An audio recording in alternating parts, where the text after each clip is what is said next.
గతంలో క్లోజ్ అయిన 6000 స్కూళ్ళు ప్రభుత్వంలోకి రాగానే మేము స్టార్ట్ చేస్తామన్నారు. ఎన్ని స్కూళ్ళు స్టార్ట్ చేశారు అధ్యక్ష? గతంలో క్లోజ్ అయిన 6000 స్కూల్స్లలో ఏ ఊర్లో క్లోజ్ అయిందనేది రిపోర్ట్ ఉంటుంది కదా అధ్యక్ష?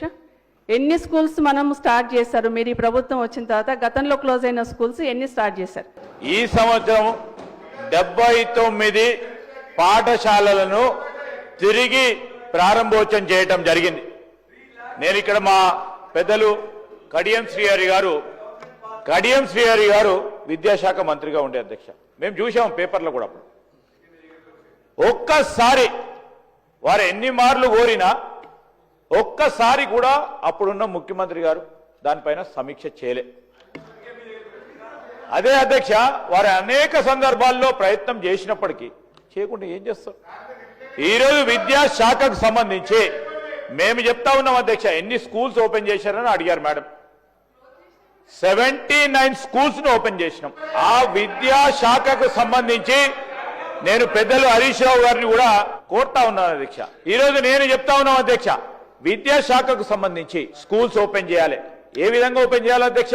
పాఠశాలలో ఆనాడు ప్రభుత్వం అనుసరించిన వ్యూహమో పథకమో మొత్తం స్కూళ్ళన్నీ బంద్ చేయాలనే ఆలోచనతోనే ఒక్క టీచర్ను డిఎస్సి ద్వారా నియామకం చేయకుండా ఉంటే స్కూల్స్ అన్ని కూడా బంద్ కావడం జరిగింది అధ్యక్ష.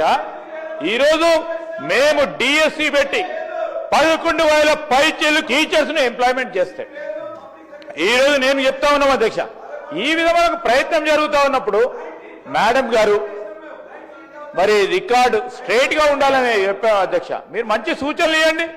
Over a period of time విద్యకు సంబంధించి అధ్యక్ష, విద్యార్థులు ఎందుకు తక్కువైనారంటే ఒక్క సంవత్సరంలోనే మేము ఇచ్చే ట్రస్ట్, మేము ఇచ్చే వాల్యూ ప్రపోజిషన్, ఈరోజు విద్యకు సంబంధించి ప్రభుత్వం పూర్తి స్థాయిలో కేంద్రీకరించి పనిచేస్తుందని ఒక నమ్మకం కుదిరిచ్చే కార్యక్రమం మీరు చేయలేకపోయిన కనుక ఇప్పటి వరకు కూడా విద్యార్థులు అందరూ వెళ్ళిపోతా ఉన్నారు అధ్యక్ష. మేము చేస్తా ఉన్నాం కనుక విద్యార్థులు మళ్ళా తిరిగి ప్రభుత్వ పాఠశాలలో తిరిగి రావడానికి అవకాశం ఇచ్చే విధంగా వ్యవస్థను తయారు చేస్తా ఉన్నాం అధ్యక్ష.